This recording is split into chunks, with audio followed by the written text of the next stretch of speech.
Hey guys, what's going on? It's Eli, back with another review video, and yes guys, that's right, you read the title, and you know what I'm now reviewing, and as was clearly teased in the last review video, you figured it out right away, of course, yeah, yep, this one film, straight from good old Paramount Pictures, being, one of the earliest movie adaptations of something cartoon-related and all that. And this predating what would come next, like most prominently in the 1990s, what Universal and Disney were cramming out, and what would come even after those, more live-action adaptations of cartoons, animation, yeah. And, the fact that this one film, staying very true to the spirit of the classic cartoon franchise from the, 1940s, centering on our favorite cartoon Sailor Man, who eats a can of spinach. And, who'd have thought that for anybody in the late 70s, would experience, right at the start of the 1980s decade, a movie adaptation of our favorite cartoon Sailor Man, being directed by the late, great director Robert Altman, the movies that he did, and this being very different from all the other films that he's directed, and if you're familiar with the late Robert Altman's work in filmmaking, yes, guys, I am now finally reviewing from 1980, Popeye.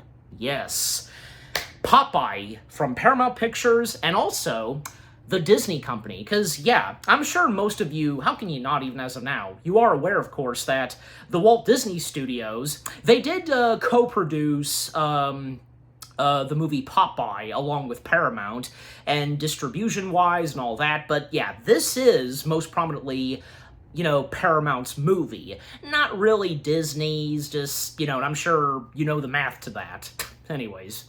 But, yeah, the first things I have to say about 1980s Popeye, well, I had known about this for such a long time. I remember at a slightly younger age, like maybe around, I don't know, 6 or 7, I don't know. I remember, seeing a couple of DVDs at one of my local stores, most prominently Target. I remember, looking at the cover, the back of the cover of the DVD, and all that. Never had gotten a chance to watch it, and then I, watched a couple of clips on social media, most prominently YouTube, and I did at one point try to give this movie a watch. I want to say it was at one point on Netflix, maybe, but yeah. But at a certain point, yeah, I did, sit down and fully watch this, and, even having done a rewatch of this, and here I am now doing my review, Popeye is not as bad as it seems. Sure, it may not be the best movie adaptation of a cartoon, but at the same time, there's a lot of charm to it. And like I said, this being very loyal and truthful to the spirit of the cartoon itself. And everybody that was a part of this movie, from Robert Altman, him directing this, great cast of talents that were a part of this movie, they did the best they could, but sadly, it didn't really do that good for many audiences at that time, and didn't really do good at the box office and all that, from what I have done my research. But, obviously, even over the years, it's gotten some more love and appreciation. Even when this movie first came out, the two late famous movie critics, Ebert and Siskel, they gave it a thumbs up, surprisingly. They had a lot of positive things to say about Popeye, and if you've seen their review of Popeye. So, yeah, and, just like what I said, the same goes for them. Like, Ebert most prominently saying that it's very true to the spirit of Popeye itself. Yeah, and because with what this movie has to offer, with its storytelling, its plot line, and with, the cast of great talents that portrayed and brought to life these characters on the big screen, most prominently, two late great talents, Robin Williams and Shelley Duvall. Yeah. How the look of Sweet Haven was done, an actual built location in Malta, the soundtrack, the songs that come from the movie Popeye, they're not all that bad, of course. And if any of us, have a favorite song or two from the movie Popeye itself, this movie really knows how to be like a cartoon in real life. Yeah, because a lot of cartoon slapstick, the sound effects, and things that, of course, wouldn't happen in reality, but can only happen in the movie Popeye. Yeah, cartoon logic and all that, when someone gets punched or squashed, can only happen in the world of movies. Yeah, and at the same time, with this movie delivering some humorous moments, this movie also does have heart, and there are some nice touching moments here and there, especially when it comes to, of course, say, Popeye, from Olive Oyl or Sweet Pea, as we all know. Yeah, there's a lot of that in this, and on account that Popeye, in desperate search of his pappy, yeah, because that's one of the main things that Popeye is doing, and why he first stepped foot in Sweet Haven. Yeah, the music and score, really good, and how this movie was filmed, and just, everything that came from 1980s Popeye is very memorable, nostalgic, and all that. Again, may not be the best, top-notch movie adaptation of a cartoon, but that's not to say it's really that bad. It really isn't. Yeah.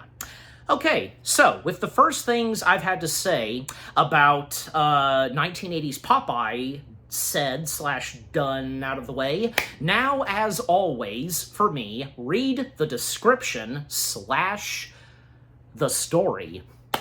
Looking for the father who deserted him as a baby, a sailor man named Popeye journeys to the port town of Sweet Haven. Popeye befriends a assortment of eccentrics and falls in love with Olive Oyl. Yep, who already has a suitor/a fiance, the bully Bluto. Yeah. Popeye also discovers an abandoned baby, Sweet Pea, whom he raises as his own, and along with Olive Oyl, also raising Olive Oyl as well.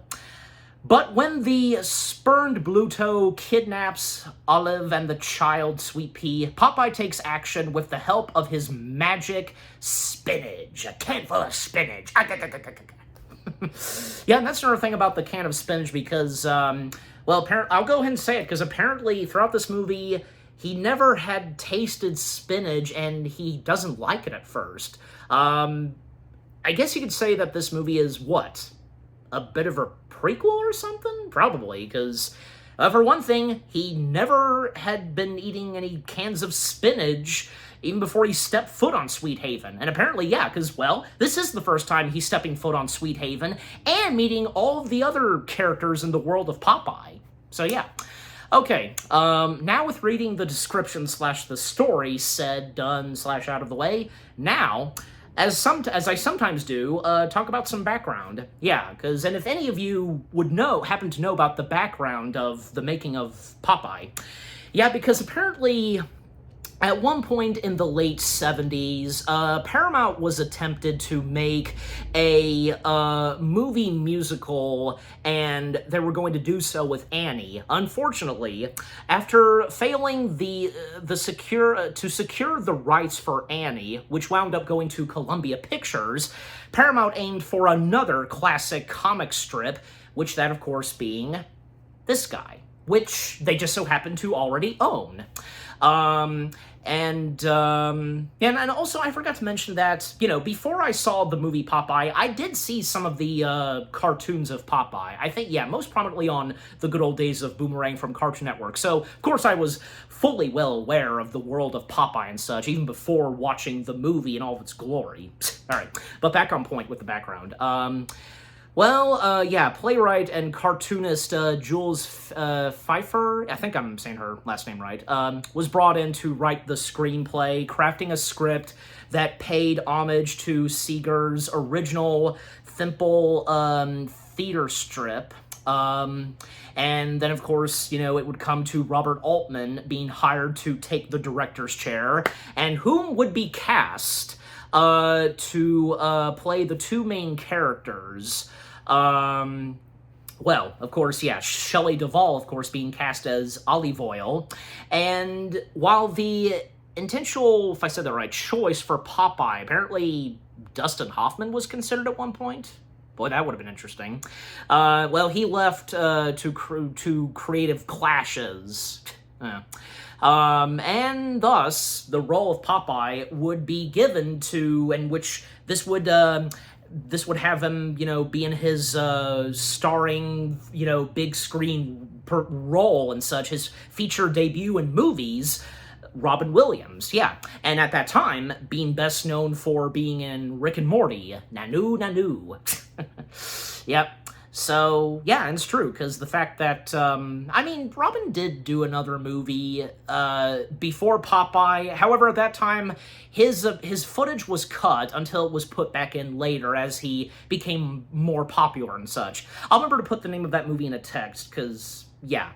Basically at that time, Popeye marked Robin Williams' first ever theatrical movie and all that, and the rest was history. I mean, even though Popeye, it almost destroyed Robin's career, well, it wouldn't take him that long, besides Mork and Mindy fame, to find other great successes on the big screen, as we all know. Okay, and, because what a coincidence that the fact that Dustin Hoffman was almost involved in this, the fact that both Dustin Hoffman and Robin Williams, they would end up crossing paths in another picture that involves oceans, the sea, and all that, that, of course, being Spielberg's Hook. Yeah. All right, anyways. And also, the world of Sweet Haven, well, as we all know, because being located and built on the Anchor Bay in Malta, and even as of now, that becoming a permanent tourist attraction called Popeye Village. If any of you, by any chance, have visited that place, oh yeah, it's a great place, and a good theme park, amusement place to go. Well, theme park, that is, as it's called. Well, not to mention that it also pays tribute to the dearly missed Robin Williams, of course. But yeah, it's amazing. Because at one point that the Sweet Haven was at one point considered to be demolished, but those at Malta convinced those at Paramount and such to keep it preserved, and, they can make money off of it, and thus, have it be a tourist attraction, theme park and such, and the rest was history, because, yeah, that would have been a waste if that had been abandoned officially, and for that matter, be demolished entirely, because, yeah, it's amazing that, when they first built Sweet Haven, and from there on, just, another thing in this movie, the look of Sweet Haven being very true to the spirit, obviously, to Sweet Haven in Popeye, of course. Yeah, anyways.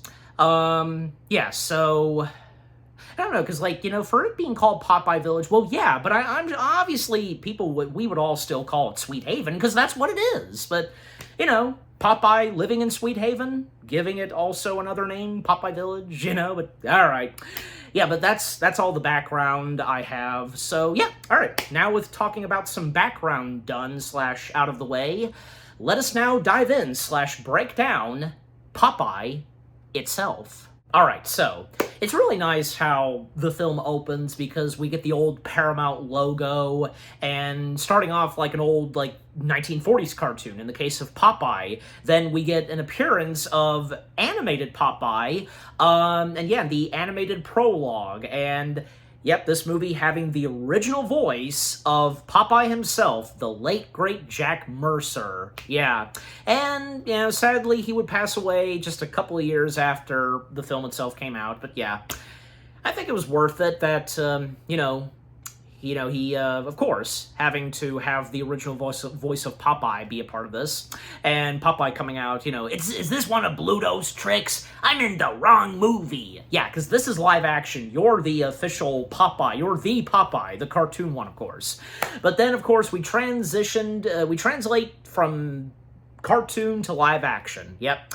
And it's a stormy night, and we see someone paddling a boat, and we get our glimpse of Sweet Haven, and then just a little later, just a little bit, like 1 minute later, it transitions to daytime, and yep, everybody waking up, and one of the first song numbers, and again, this being a musical film, being basically everybody in Sweet Haven, their official national anthem, Sweet Haven.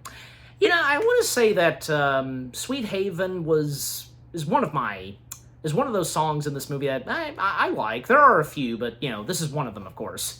And yeah, just getting to see each of the Sweet Haven townsfolk and such, and yeah, just each of their personalities and how they interact, and them walking around through Sweet Haven. And then, of course, we see and whom was paddling that boat and has just made his arrival on Sweet Haven, Popeye himself, being played by the late, great, legendary, funny man, Robin Williams. Yeah. And, Robin Williams, to say more about Robin Williams as the title character, well, come on.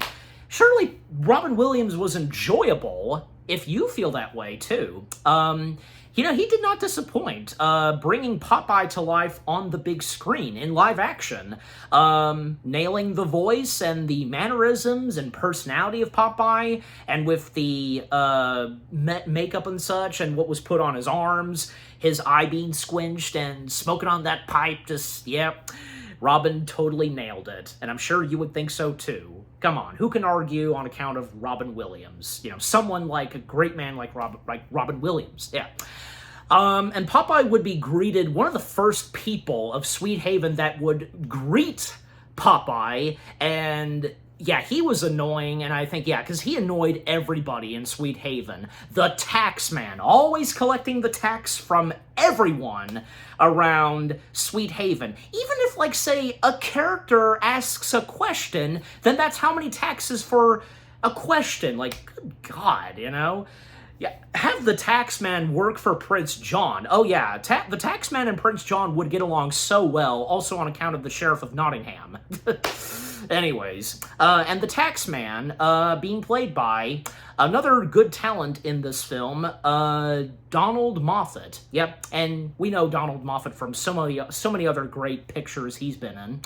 So yeah, the taxman, checking on his boat and all that, and, Popeye, of course, has to give the taxman something, $1 and all that, even when a few children step in and it gets the taxman's attention, he starts to go after them. Then Popeye, he strolls/proceeds on into Sweet Haven, and it doesn't take too long for the citizens of Sweet Haven to immediately judge Popeye, because, well, he's a stranger to all of them, a stranger in Sweet Haven. And yeah, one of the next songs that we would get is "Blow Me Down," sung by Robin Williams, of course. Yeah, that was another good song too, and Robin Williams, he's got a good singing voice, even on account that he's doing his impression of Popeye. Yeah. But yeah, so, Popeye singing and making his way through Sweet Haven, would at one point try to buy some carrots. Then he would find some place to stay at, which actually is the house residence of the Oils. Yep, and this is where we're going to get our introduction officially of olive oil. Also, there was one moment where Popeye noticed a pipe on the ground, and he picked it up, and he just about near missed an incoming piano that accidentally fell over a bridge, but, he threw it back up, and when Popeye noticed it, and yeah, they caught it, and just, yeah. And by the way, speaking of Popeye's pipe, I meant to mention this in the background, but now's the perfect time to mention this now. One of the, obviously there was more than one pipe prop used in Popeye. I'm sure maybe most of you know this too. One of those pipes that was used by Robin Williams in the film was on display at the Planet Hollywood store at Disney's Hollywood Studios. I remember seeing that, because me having gone to Disney World and at Hollywood Studios, I sometimes loved visiting the Planet Hollywood store, mainly because of seeing the various props they had on display, because they had Popeye's pipe, they had the Sports Almanac from Back to the Future Part 2, one of the Gremlins puppets from Gremlins 2, The New Batch. They also had a replica or something of the Terminator from Terminator 2. Also Freddy Krueger's glove, and I'm sure you know this too. And I'm sure any of you who have been to the Planet Hollywood store at Disney's Hollywood Studios, you saw that pipe. That was pretty cool. One of the actual pipes that was used by Robin Williams. Awesome. Yeah. Anyways, so Popeye, he would make his way to the Oils residence house because there is a room for rent. And by the way, because if you know the character of Popeye, I think I genuinely seem to have forgotten about this, that Popeye, he has an interesting way of pronouncing some words, and how he, obviously pronounces the word rent and all that. And yeah, we get Mrs. Oil, named Nana Oil, being played by Roberta Maxwell, and we of course get Olive Oil herself, whom is soon to be engaged. Well, by this point she is, she's a fiance, but soon to be married to, well, if it's obvious, yeah, Bluto. And we did get our first glimpse of Bluto early on in this movie, watching over Sweet Haven on some binoculars, yeah, but we're gonna get more of Bluto momentarily. Yeah, and of course, Olive Oil, being played by the other late great talent in this movie, Shelley Duvall. And, 1980, it was a big year for Shelley Duvall, because she had this, and also, most prominently, Stanley Kubrick's The Shining. Yep. Because, yeah, both movies came out the same year, because, yeah, The Shining came out first, then many months later, in December, Popeye came out, so, yeah. Anyways, and fun fact, because, yeah, best chance for me to mention this, Robin Williams at one point was considered to be Jack Torrance, but Kubrick didn't think it would work on account that, at that time, Robin was such a hilarious guy on Mork and Mindy. I'm guessing at that time, can anyone take Robin seriously? Well, look what he would do years later. Good Will Hunting, for God's sake. Just, it's true. Yeah. I'm sure Robin would have been great in The Shining, but let's face it, Jack Nicholson, yeah. All right, but anyways, so yeah, Olive Oil and Popeye first crossing paths, and, well, I mean, for Popeye, he seems to be handling this very well when he first interacts with Olive Oil, and it's not like that they immediately fall in love with one another. They would very slowly and surely, especially when Sweet Pea steps in, but until we get to Sweet Pea. And Mrs. Oil asking her daughter to show Popeye, and at one point she says Popeye's name wrong, Mr. I, but he clearly said Popeye, and each Popeye and Olive Oil commenting on each of their names, like, what kind of name is Olive Oil? And Olive Oil like, what kind of name is Popeye? Yeah, but Popeye being shown to his room that he'll stay at, and doesn't take too long for Olive Oil to accidentally knock some stuff over, some stuff that's on the wall being hung, causing to break the bed and all that. But Popeye, he doesn't mind. No, he's perfectly okay with it. Yeah, so doesn't take too long for Popeye to settle in. Then at one point, Popeye would actually join the Oil family for dinner. And yep, that's when we meet the other family members of the Oil family. We have Mr. Oil, Cole Oil, being played by the late Molson Dixon. I think I might have butchered his first name some, but you know me sometimes. And their son slash the brother of Olive Oyl, Castor Oyl, being played by Donovan Scott. And also, I presume, yeah, a friend of the family's, yeah, Giesel. Yeah, I think I got his name right. Yeah, being played by Richard Libertini, and another friend of the family's, Wimpy. Yep, good old Wimpy, being played by Paul Dooley. And yeah, we know Paul Dooley from so many other great films, being in one of John Hughes's movies, 16 Candles, and also I know him best, and you do as well, you Pixar fanatics, the voice of Sarge from Cars. Also, Paul Dooley, living in he lived in West Virginia like me. Yep, so a fellow West Virginian. Anyways, all right, so we have the rest of the cast of characters in the Oyl family, and getting to know each of them in this movie, their personalities and all that, and how they interact, a bit, like, extreme, kind of, with the many conversations they're having, and Mr. Oyl, like, saying to each of the family members that you owe me an apology and all of that, and he's very busy reading the newspaper and such. Popeye, again, he seems to be handling this very well. I mean, not once did he get a bite to eat. And also on account that the Oyls, they're going on talking about, Olive's fiance, Bluto, and them relying on Bluto and such, because Bluto being rich and all that, and they would require new utensils and a new, dining room table and all that. Just golly, and Olive Oyl just telling her family to shut up and, like, leave Bluto alone. And currently how Olive Oyl loves and cares for Bluto, and doesn't feel it's right that, Bluto's being taken advantage for and all that by her family. But yeah, the dinner sequence with the Oyl family was pretty interesting, I should say. Especially on account of the dialogue and how the characters each interact and talk.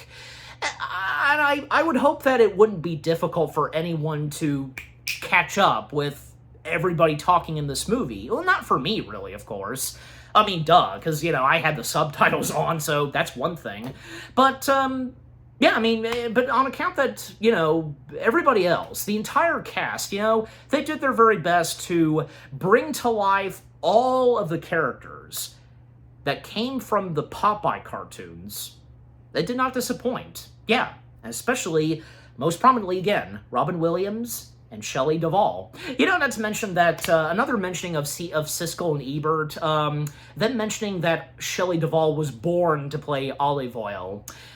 I would think so too. Yeah, because, let's face it, like, Shelley Duvall nailed it at bringing to life Olive Oyl. And I would say the same goes for Robin Williams bringing to life the titled character, of course, Popeye. Anyways, but after that dinner sequence, it's lights out, because, yeah, this is where we get our proper introduction to Bluto. Even though we only saw a glimpse of him at the start of the movie, we didn't get a chance to see his face until now. But it isn't until, say, that, Bluto, we would get to see more of Bluto when he arrives at this party, and on account of his and Olive Oyl's engagement and all that. Yeah, and Bluto, being played by the late Paul L. Smith. And he, too, was pretty good at playing Bluto. And if you know the character of Bluto from the Popeye cartoons, there are times where sometimes he'll be best friends with Popeye, but other times he'll be up against Popeye and trying to win over Olive Oyl's heart and such. I don't know, I mean, does it matter, like, which you prefer of Bluto? Because in this, yeah, he's a full-blown antagonist. Not that I'm complaining, because, but, for me personally, not that I have anything against with Bluto, like, going at it with Popeye and such. I like it sometimes, and in the cartoons I had seen of Popeye, somewhere Bluto is a nice, kind-hearted fellow sailor, and his chemistry and friendship, I guess you could say, with Popeye, you know. And any of you, of course, that have seen the Popeye cartoons. But yeah, Bluto calling out to everyone Sweet Haven, "It's 9 p.m., lights out!" And yeah, they all turned their lights off. And not to mention, it is mentioned that Bluto is taking over the Commodore's place, because the Commodore has not been seen in a while, and yeah, obviously the Commodore has given the position to Bluto temporarily. And with all the lights turning off, only one light is still on, and that being straight in Popeye's room, where he's going on about, hopefully soon he'll reunite with his pappy. Yep. Because he's looking at a portrait, but when we actually see the portrait, there's no picture of him and his pappy. All it is just words, me and pappy. Now, come on, that's funny. But yeah, eventually he turns off the light, he goes to bed, and because on account that the bed itself broke, he's using like a swing, like especially we've seen in Gilligan's Island and all that, those. Popeye, he seems very comfortable in that. Yep. So he goes to bed, and then we would come to the next day the second day for Popeye being in Sweet Haven. And again, like I said, he would most prominently arrive in Sweet Haven if, he's able, because, primarily to locate and find his pappy. And, even when he would explain this later, and he had traveled through the 7 seas to locate and find his pappy. And what we come up to next, because he would go into so much more detail when he interacts with Wimpy. Okay, because where we come to next, and I'll remember to put the name of that lunch cafeteria place in a text, the cafe and all that. Yeah, cafe. Because one of the next songs we get, Everything is Food. It was another okay, nice song, with what everybody is singing on account of food and all that, and the tax man being there, and also Wimpy, because, Wimpy, if you know Wimpy, because he loves burgers and all that. Also, to name some of the other, cast members and characters in this,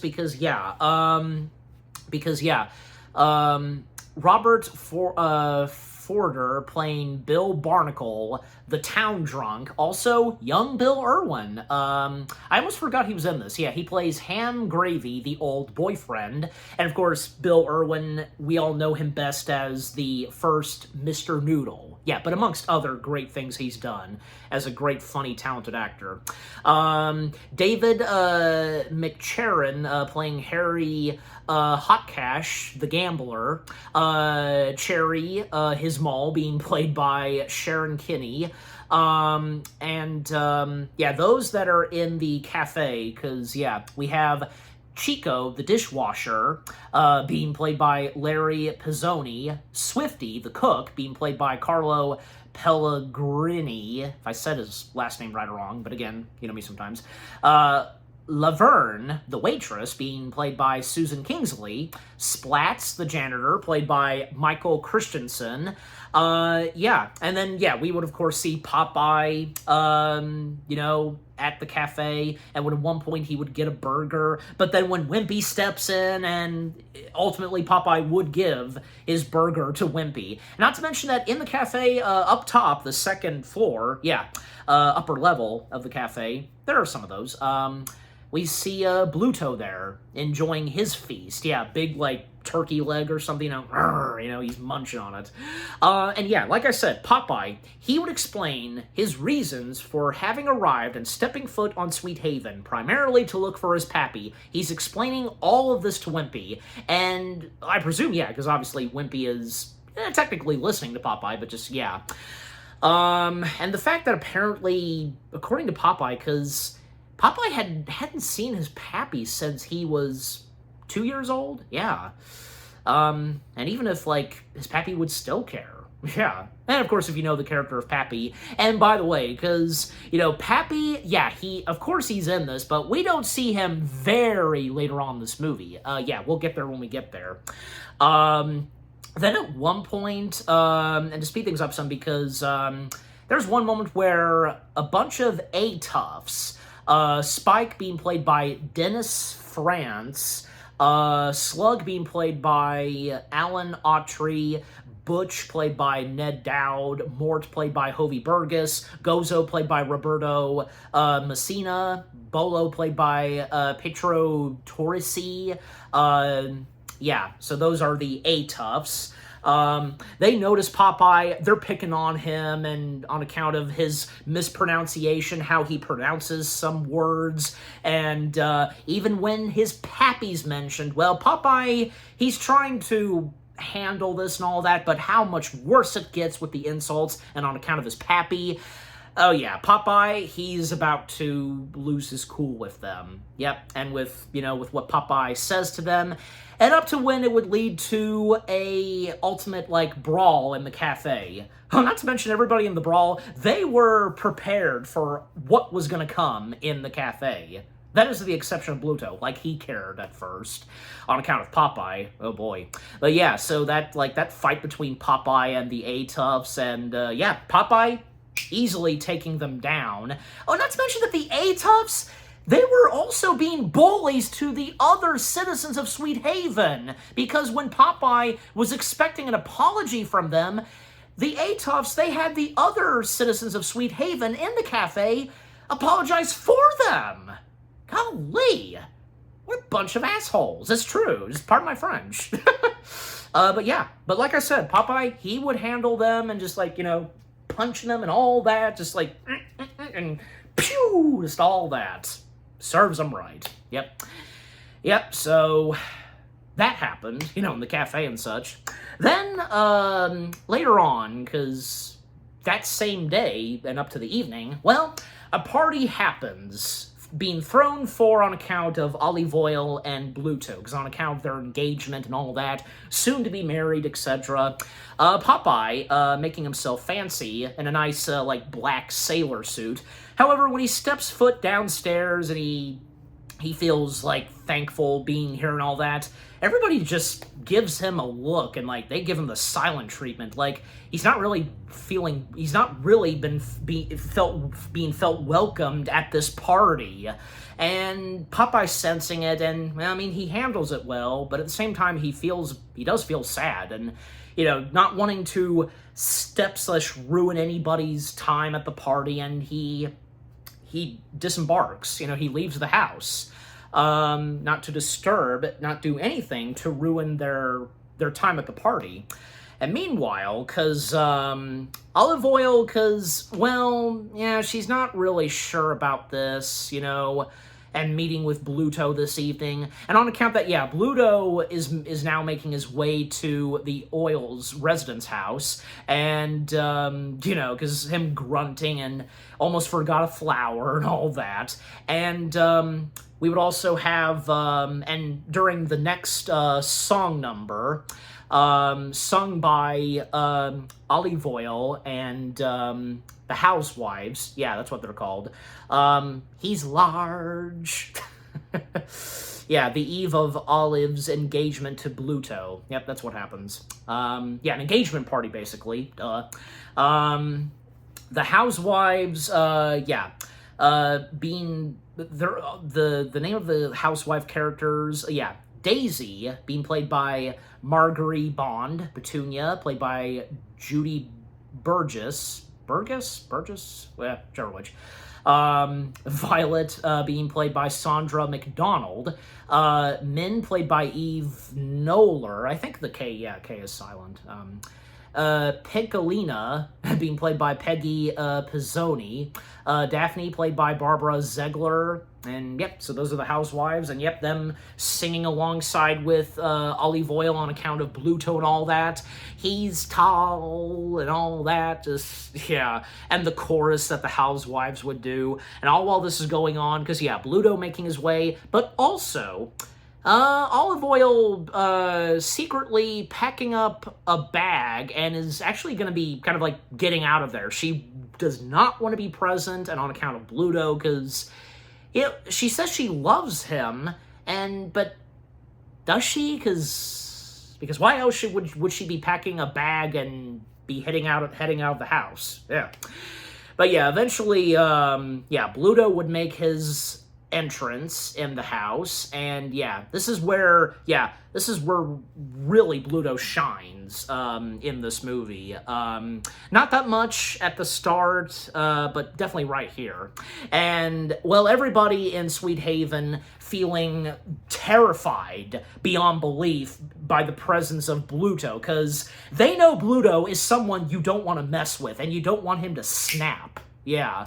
And because he's waiting patiently for Bluto, Olive Oil's mother a couple of times calls out to Olive Oil, even when the housewives at one point said that she's getting ready. Well, while they're all waiting, Bluto, in the meantime, like, the flower he got, he actually starts to pick off the petals. She loves me not. She'll marry me. She won't marry me. And even when he's down to the last petal, well, because after the second to last petal, she'll marry me. But then, and yeah, when a distraction happens and Olive Oil's brother, has Bluto think that, she won't marry me, then yeah, the last petal, she'll marry me! But because, yeah, Olive Oil is still not coming down, and unbeknownst to everybody, yeah, she left the house, well, that's when Bluto, like, he's, at any point, he's gonna lose his patience and snap, gonna blow. Well, even like, say, at one point, Mrs. Oil offered Bluto a small cup of tea, and yeah, which he did drink. He drank the whole thing, and it was a very tiny cup. He even munched on the glass cup. Jeez. I guess Bluto having that kind of strength of teeth just... yeah. And then, yeah, Bluto would have his song number, I'm Mean, and everybody else joining in, singing in the chorus. Yeah, that was another not bad song in this movie. A song number straight from Bluto himself. And all while that's going on, because when coming back to Olive Oil, well, and on account that Popeye, because he left the party, well, he would cross paths with Olive Oil again, and, even when Popeye, he offers to help Olive Oil with her belongings. And when the tax man shows up again, and, well, he doesn't have Olive Oil pay any taxes because, well, he's fine with the Olive Oils. They're very special people in Sweet Haven, apparently, to the tax man, okay?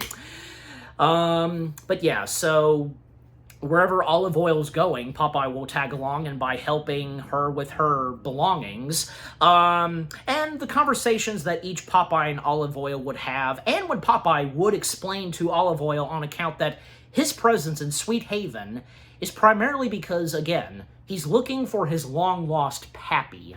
And while they're still talking, at one point, a mysterious figure sneaks up behind them, swaps Olive Oil's basket with another one that's an exact identical one as hers. And after they're done talking and they'll walk again, well, doesn't take too long for Olive Oil to realize that that's not her actual basket, because this basket is not clean like her actual one. And at one point, they think it's a rattlesnake, because there's something rattling in the basket.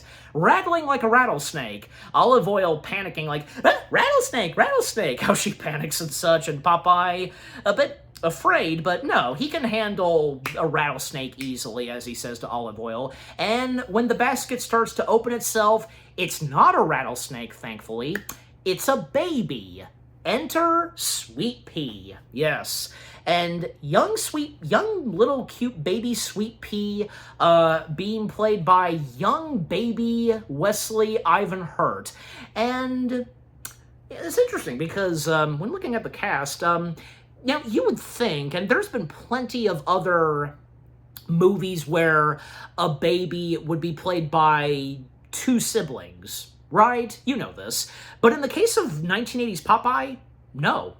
There was just one baby that played Sweet Pea. Well, that's good to see. And yeah, little cute Wesley Ivan Hurt, well, he was fantastic at bringing to life Sweet Pea, because the facial expressions and all that of Sweet Pea nailed it, even for his age at that time. Oh yeah, because, sometimes little baby actors and kid actors, they can be really good as well. And in the case of Sweet Pea, being played by Wesley Ivanhurt, little young Wesley Ivanhurt, not a disappointment. No. Anyways, yeah, so, yeah, Popeye and Olive Oyl discovering and having encountered Sweet Pea, and there is a note that's left in Sweet Pea's basket. Yeah, that comes from whom has left Sweet Pea, now in the hands of Popeye and Olive Oyl, about, hoping that someone will look after and raise Sweet Pea as their own, and so on. And doesn't take too long for Popeye to take in little cute Sweet Pea. Yep. And then at one point, because they would start to make their way back to Olive Oyl's house. And by this point, Bluto, he's really starting to lose his patience. And up to when Popeye, Olive Oyl, and along with them Sweet Pea, they would step foot back in the house, right outside of the house, Bluto noticing Olive Oyl with Popeye, and on account that, she's holding a baby, with whatever Bluto's thinking, feeling very jealous and such, obviously, and when he just, he opens his eyes, and we see everything red. Popeye, Olive Oyl, Sweet Pea, everything is red, They're wearing red, Popeye and Olive Oyl. And yes, Bluto, that's when he loses his cool, and walking up towards Popeye, and punching Popeye and sending him flying and rolling down, poor Popeye. And Popeye apologizing, I understand, no hard feelings and all that, but this, of course nothing was really going on between Popeye and Olive Oyl. We saw that, nothing romantic. At least not yet. But definitely, this is where, presumably, I presume, of course, that, the engagement is called off. I mean, it's not really established, but we can only assume, and as the film proceeds and with what happens next, overall, Olive Oyl and Bluto, they're not getting married after all. All right, but what happens next? And, literally the next day, well, because after what happened last night, apparently, the Oyls, are losing everything on account of taxes and the tax man, and Bluto. This is also on Bluto taking their belongings and all that. They're screwed. They're broke and all that. Yeah, because all that happened, all that happened last night, and presumably everything that the Oyls owned was bought thanks to Bluto, I presume.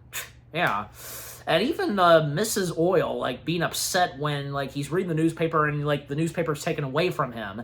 But, despite all that, Popeye and Olive Oyl, they seem to be doing pretty good as of now, and on account that now they have taken in Sweet Pea. And apparently Popeye's saying that he'll mother Sweet Pea. Okay. But yeah, because what would happen next? And actually, there's a boxing match event coming up, which Olive Oyl's brother, Castor, takes an interest to on account of the reward money. It's a lot, and Castor wants to make his parents happy, and it could, save their troubles and all that. Yeah. And basically, whom the boxer is going to be, and whom does reside in Sweet Haven, is Oxblood Oxheart, the fighter. Yeah, being played by Peter Bray, and Oxblood's mother, Mrs. Oxheart. We did see them early on in this movie, but this is definitely where they shine, and on account of the boxing match event. Yeah, Mrs. Oxheart, his mother, I presume, that's another way of, saying mother. Yeah, being played by another good talent in this movie, the delightful, talented Linda Hunt. Yep, we all know and love Linda Hunt very much. And we know her very, very well, of course. And to mention the other cast members in this movie, because Scoop, the reporter, being played by Jeff Hoyle, and that is with a G, not a J, and Sizzleflint, yeah, the pawnbroker, being played by another good talent in this movie, the late Wayne Robson. And the others that further down, because, like, yeah, Mayor Stonefeller, yeah, the official, being played by Paul Zegler. Mrs. Stonefeller being played by Pamela Burrell. The mailman slash policeman being played by David Arkin. Von Schnitzel, the conductor, being played by Klaus Vormann. Clem, the banjo player, being played by Doug Dillard. I love when sometimes any movie on IMDb pages, like, how they'll have the characters now they're credited, like, yeah. In the case of Popeye, yeah. And the piano player, Hoge, if I got it right, being played by Van Dyke Parks. Okay. And I'll get to the rest of the cast members later on in this review. Okay. But back on point, because the boxing matching event would happen, and unbeknownst to the Oil family and Popeye, yep, because Olive Oil's brother has submitted himself to be and go up against the main boxer himself, yep, Oxblood. And when they arrive, because, you know, even Popeye, he, you know, taking Olive Oil and the rest of the Oil family along with Sweet Pea to this fighting event, which Olive Oil, like, had no interest in, and just complaining, like, why would you take me to this and all that, just, you know. But, yeah, but then when they would discover and see that Castor is in the ring and is gonna go up against Oxblood, well, the parents, they're horrified to see their son up there. They don't want him to be up there and so on, but he proceeds, and unfortunately, I think it was obvious right away that Castor did not stand a chance towards Oxblood. Even Popeye, when he calls out to Castor and, you know, he's failing badly and all that, unfortunately, Castor doesn't have it in him, you know, because Castor just, like, punching him right there and all that, but all that Oxblood does is just, like, boom, and he's down. But other attempts that Castor tries to do to take down Oxblood, up to when Oxblood would literally throw him out of the ring. He would go flying and such. Poor Castor. Then it would lead to, actually, Popeye stepping in the ring. When he jumps in the ring, he, you know, transitions to boxing wardrobe and such. Also, not to mention that Oxblood's mother, Mrs. Oxheart, she's kind of helping out her son, cheating, basically. Yeah, that's not right, because apparently, like, she uses a bucket to take out her son's opponents in the ring, and, yeah, that's not right. Yeah, and even Popeye, because his attempt to take down Oxblood, and even encouraging Oxblood to hit him and all that, even when he tricks Oxblood into being hit, but Oxblood hits his own mother. Oh, man. But yeah. But, you know, overall, because with what happens in the ring, and, yeah, in the end, Popeye, he does manage to take down Oxblood. And right before he tipped over, actually, yeah, the same time he's about to tip over, a giant statued figure of Oxblood also tips over, ramming right into the water. Well, there you go. That's funny. Makes sense. Yep, so in the end, Popeye won the match, and, well, that means that the money will be going to the Oils. Obviously, Popeye's going to give it to them. And, yeah, so that boxing match event that evening, it all went pretty well. Yeah, and so what would happen next? Well, later that same evening, because there's a nice, sweet moment where Popeye and Olive Oil, they're tucking little Sweet Pea into bed, and we would come to one of our next song numbers, being sung by both Popeye and Olive Oil, Sail With Me. Yeah, because basically it's titled Sailin'. Yeah. Popeye sings Sail With Me, Olive Oil sings Stay With Me. They're singing this to Little Sweet Pea. You know, it's a very nice, touching moment, and on account of the song number, you know, being well sung by both Robin and Shelley. Yeah, and it definitely seems as though that by this point, slowly but surely, a romance between Olive Oil and Popeye, it's it's getting up there. It's building up and such. It'll get there when it gets there. Okay, but then, what happens next? And by the next day, actually, it turns out that Popeye and Olive Oyl, most prominently Olive Oyl, they discover this on account of Sweet Pea. Olive Oyl asking Sweet Pea these questions, and basically, like, if Sweet Pea can predict the future. Apparently Sweet Pea can.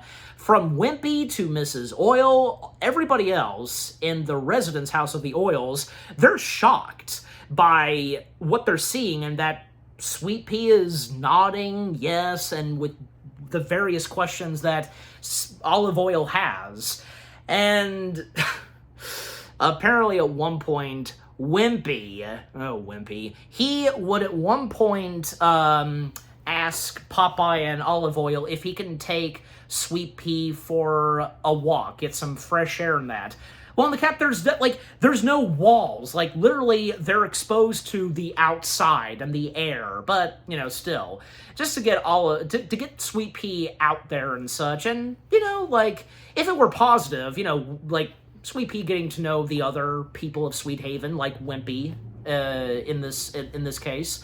And, well, Popeye and Olive Oyl, they're okay with this, but Popeye, I mean, he's kind of suspicious at first, but doesn't really fully detect it. But yeah. So Wimpy would take Sweet Pea along with him, and basically because, yeah, apparently Sweet Pea, he can predict some things in the future, well, Wimpy has a good feeling that Sweet Pea will come in hand for bidding on a horse race. And basically it's mechanical horses, and which of the horses gets to the finish line? Yeah, you know, gets the money and all that. You know that whole thing.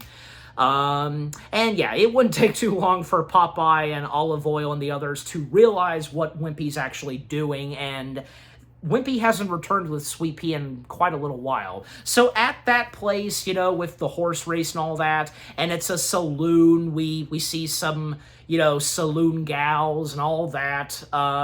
Even nearby, Bluto is observing and watching, obviously, Wimpy and Sweet Pea. And when Bluto would then discover that Sweet Pea is psychic and such, can predict the future.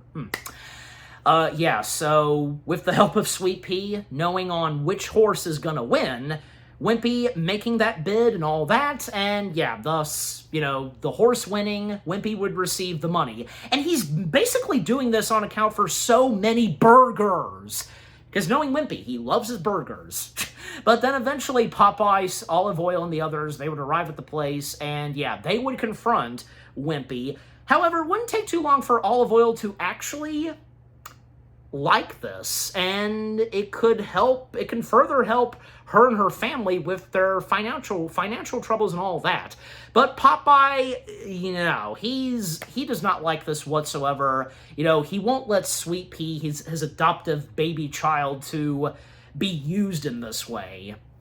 But, yeah, but Olive Oyl insisting, and, well, that's when we would come into another song of Popeye's, you know, Popeye's declaration of self, yeah. I am what I am. That was the pretty good song centering on Popeye, and which it would lead to, I'm Popeye the Sailor Man. Also, throughout this movie, at times, we hear an instrumental version of the Sailor, Life is a Life for Me, you know, that whole thing. That's really cool, and with its use in some of the songs, and most prominently in I Am What I Am. Yeah, but Popeye getting his song number, and eventually, towards the end, he would take Sweet Pea, and after all that, and even when after the song number was finished, Wimpy would be lured by Bluto, like telling him to come over here, because, yeah, obviously Bluto is, yep, by this point now aware of what Sweet Pea can do, and on account that Wimpy was using Sweet Pea. But right after that, Popeye, he decides that, you know, it's over between him and the Oyl family, and, you know, not liking Sweet Pea being used and what happened back there with the whole horse race bidding thing. And, yeah, this Popeye, nobody stops him. He takes Sweet Pea, and they go live somewhere else in Sweet Haven.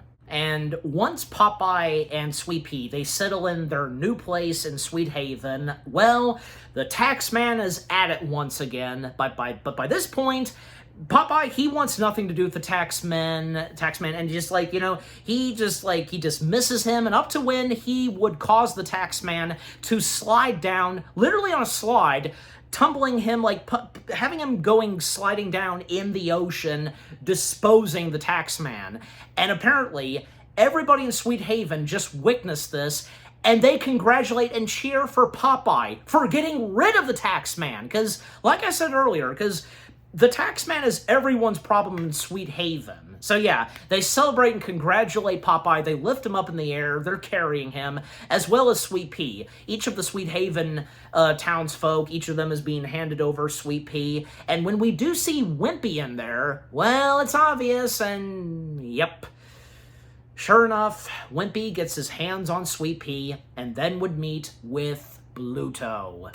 And what is Bluto gonna do and use Sweet Pea for? Well, we find out a little later, because, Popeye would then realize and wonder where Sweet Pea is, and unfortunately, yeah, unbeknownst to Popeye, he believes that, yeah, he had lost Sweet Pea, especially at that point when he feels that, yeah, with Sweet Pea, all that's left that he had, now feeling that he lost everything. And with how upset Popeye is, and even when at one point, unbeknownst to him, Olive Oyl is nearby. She's watching and checking up on Popeye. And that's when we come to our next song number, He Needs Me. Yeah, Olive Oyl acknowledging Popeye and such. That was another nice, delightful song from Olive Oyl. Then right after that, we would come to our next song number, which, yeah, It happens during when Popeye is writing a note to Sweet Pea. Sweet Pea's lullaby. And we basically get, flashbacks of all the cute, memorable moments of Sweet Pea that happened so far throughout this movie. Also, can't forget to mention, there are times where we see a pelican present in Sweet Haven. Not to mention, apparently, he poops on each of the Sweet Haven citizens. Yeah, and if you know what I'm talking about, you've seen that pelican, obviously. Yeah, by watching this movie, of course. Anyways, yeah, so, then the next day, we would see where Wimpy, he's keeping watch, and he actually, observing through, a telescope and seeing that, yeah, Bluto now having Sweet Pea in his possession. Even when at one point, Sweet Pea was trying to look out through the one of the ship window holes, because, we saw Bluto sleeping like a baby. He literally had his thumb in his mouth, and Sweet Pea was still awake, looking for Popeye. That's sweet. And, well, by the next day, again, Wimpy keeping watch, and when Olive Oyl, determined to know where Sweet Pea is, she overhears what Wimpy says about Sweet Pea and wants to know, demands Wimpy tell her where Sweet Pea is. And even when they're on a bridge and Wimpy breaks one of the parts of the bridge, but she'll only help Wimpy if he tells her. But yeah, he confesses. He then gives in and tells her what's happened. And yeah, then when we discover and see why Bluto has captured and is holding Sweet Pea hostage, well, because yeah, again, on account that by that point Bluto has discovered that apparently, yeah, Sweet Pea can see the future, is psychic. And he shares this with the Commodore, and that maybe possibly Sweet Pea can help Bluto and the Commodore find this buried treasure. And the Commodore, did anybody figure this out? Whom possibly the Commodore could be? Well, up to an hour in this movie, we finally see him. The Commodore himself. Poop Deck Pappy. Yep. Popeye's Pappy, being played by the late Ray Walston. Yep. We finally see Pappy, and whom portrays Pappy in this movie. And yeah, the late Ray Walston, he did not disappoint bringing to life Pappy in the movie adaptation of Popeye. And of course, for any of you that have seen any of the Popeye cartoons and that features Pappy, then you know. And yeah, because, of course, I had seen a couple of the Popeye shorts that I had seen and watched. One of them I most prominently remember that has Pappy, apparently because Pappy didn't want to sleep and, he wanted to have some fun at the nighttime, but Popeye demanding that his Pappy go to bed and such. If you know which cartoon I'm talking about. And I just most prominently remembered, like, when turning off the lights, it's pitch dark, Popeye saying to his Pappy, "Good night, Pappy. Good night, Pappy." But if there's no answer, because he left, he bolted. But anyways, but again, I'm sure maybe some of you know which cartoon of Popeye I'm talking about, and if you've seen that one. Yeah. All right, but anyways, back on point, because, again, Bluto sharing to Pappy / the Commodore about Sweet Pea. Sweet Pea can see in the future and is psychic and could possibly help them and lead them to find the buried treasure. And with whatever this buried treasure is, well, it wasn't really mentioned at first, but oh well, we'll see whatever this buried treasure has in store. And yeah, because even at one point, Pappy's trying to feed Sweet Pea some can of spinach, but Sweet Pea just like, no. Literally, Sweet Pea like lifting up his hand and not wanting the stuff of spinach on a spoon in his mouth. Yeah, to go in his mouth and such. And while this is going on, Olive Oyl and Wimpy, they are lurking by. They snuck on board the ship, and they're overhearing / listening to the conversations that's going on between Bluto and Pappy.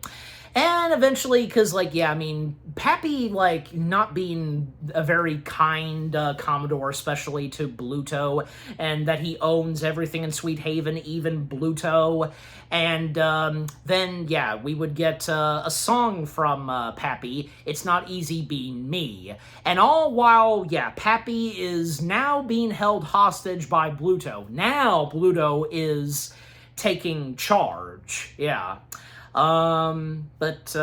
Yeah, so eventually, and now that Olive Oyl and Wimpy, well, most prominently Olive Oyl, has discovered that Bluto has now taken Sweet Pea and being held hostage, and discovering that the Commodore is Pappy, well, they try to inform this to Popeye, but even when, they explain it to him some more that they found Sweet Pea and also found Pappy, and that Pappy is also the Commodore, well, Popeye, he doesn't believe in either one of them, and he wants to go there himself to see for himself, and him thinking that there's going to be nothing there. And so, when Popeye makes his way to the boat where, yeah, Bluto and the Commodore reside in, he's seeing nothing, and even, like, we see a glimpse of Bluto, like, kind of, like, hiding from being seen by Popeye, up to when Popeye, because, again, thinking that there's not going to be anything there, well, sure enough, of course, there is. And where he sees and encounters his long-lost father. Yep, father and son reunited, although it doesn't really go as planned expectedly as we would think, because, yeah, on account of what Pappy's like. And, man, I tell ya, the chemistry and interactions between Popeye and Pappy in this, quite amusing, and just, yeah. And all while that's going on, yeah, Bluto did sneak by Popeye, and by this point, not only does he still have Sweet Pea being held hostage, but now he has Olive Oyl held hostage. And yeah, just again, like, the chemistry between Popeye and Pappy is funny, and, each of them going on about, because Pappy having abandoned and leaving Popeye behind, and, Pappy calling Popeye just a brat and all that. Also on account that, Popeye refusing to eat spinach and so on. But to still speed things up some, yeah, eventually, because when, like, say, Popeye would cut his Pappy loose, from being hung from rope, because, yeah, he was tied up in his chair, and it was hung, and, yeah, then it would lead to, like, you know, Popeye discovering and being alerted by everyone in Sweet Haven that Bluto has escaped with both Sweet Pea and Olive Oyl. And yeah, it's up to Popeye, along with Pappy and Olive Oyl's family members, to get on a boat and go after them. And yep, so that's what happens. And basically, where we would see them go to, the second location in this movie, because, you know, primarily, all throughout this movie, they're in one location, that of course being Sweet Haven, but there's another island that they go to, Scabs Island? Yeah, that's right, Scabs Island, and where the buried treasure is. So when they arrive at Scabs Island, yeah, and still, Popeye and Pappy just going at it still, and when we get another song, you know, that comes from Pappy. Pappy's opinion, because on account of his son, yeah, kids, because complaining about kids and on account of his son, just, yeah, and while everyone is working on the ship, getting it pumped and moving to make their way to Scabs Island, and yeah, eventually they would make their way to Scabs Island, and, well, Pappy at one point firing off a warning shot to alert Bluto, but it would lead to the fire warning shots to go haywire, and then it would lead to Pappy ramming in the boat that Bluto steered and such. Yeah, and it would lead to the boat they're on to start to slowly but surely damage some more and sink. Now all of them are stuck on Scabs Island, and on Scabs Island we would see a skeleton of a pirate and a parrot. Yeah, that's funny, of course. Well, presumably, the pirate must have died, failing at trying to find the treasure, presumably, and the poor parrot just, yeah. But yeah, so with Bluto holding Sweet Pea and Olive Oyl still being held hostage, not to mention, Olive Oyl is in this, like, red tube, like, you know, that you would see on those boats, It's pretty funny, just, yeah, took that off, and she's still in it, just, you know, and, yeah, obviously, by this point, Sweet Pea has helped Bluto know where the treasure is, but, well, Pappy and the others, at one point, also trying to find the treasure as well, but, yeah, Popeye, in this case, like, determined to rescue and save Sweet Pea and Olive Oyl. He charges in the water, and when he comes face-to-face with Bluto, and not to mention that underwater, and where the treasure is, there's an octopus. Yeah, the octopus being one of the highlights from this movie? Kind of, yeah. I mean, especially since everything in this movie was practical, and so was the octopus, yeah. So the octopus is awakened by Bluto when Bluto accidentally steps on the octopus, and man, the octopus giving a mean look, that's for sure. Well, on account that this is a cartoon in real life, so, you know. And yeah, the fight between Bluto and Popeye, like, you know, even at one point they would have a sword fight.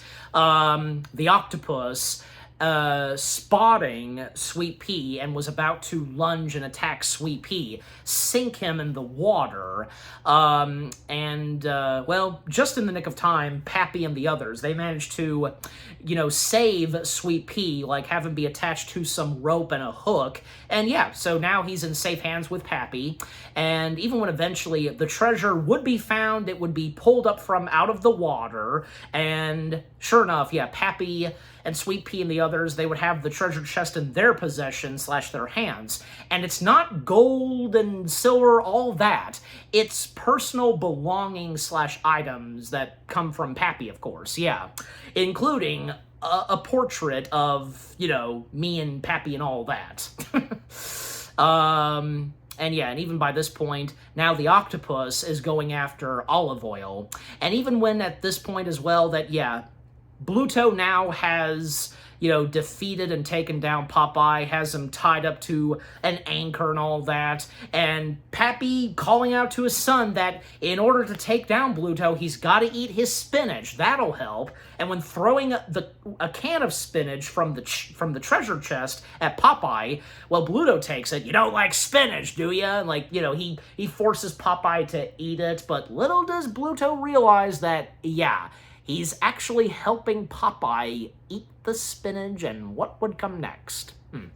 And, after giving him the spinach, having Popeye to drown and see you in Davy Jones' locker. But everything starts to bubble underwater, and Bluto just dude, he literally did that in the ocean water, and then boom, a giant fist of Popeye, emerges, punching the daylights out of Bluto. Then Popeye would go after the octopus and save Olive Oyl, beating up the octopus, then punch, and then the octopus goes flying in the air straight outside of the Scabs Island. And then, of course, yeah, we would then see, and when Olive Oyl's family members and friends, they notice that, yep, Bluto, he's running away. He turned yellow. Scaredy cat, fraidy cat. Yep, and then we then get our theme song of Popeye the Sailor Man. Yep, this is where it does officially play right here. Of course, Robin Williams singing the song and all that.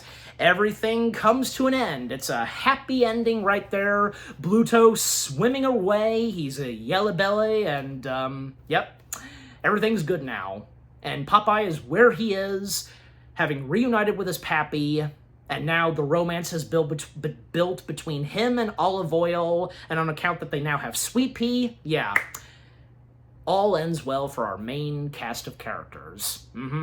And it's very sweet and cute that, the whole toot toot, it's delivered by Sweet Pea, yeah. And the last, shot we see is, yeah, Bluto still swimming away, and as the credits roll, yep. But yep, that's our movie. Yeah. 1980s Popeye, again, it may not be the best, top-notch best movie adaptation of a cartoon, but again, that's not to say that 1980s Popeye was bad in any way, shape, or form. No. Everything that 1980s Popeye, it was not too bad. It, did its very best.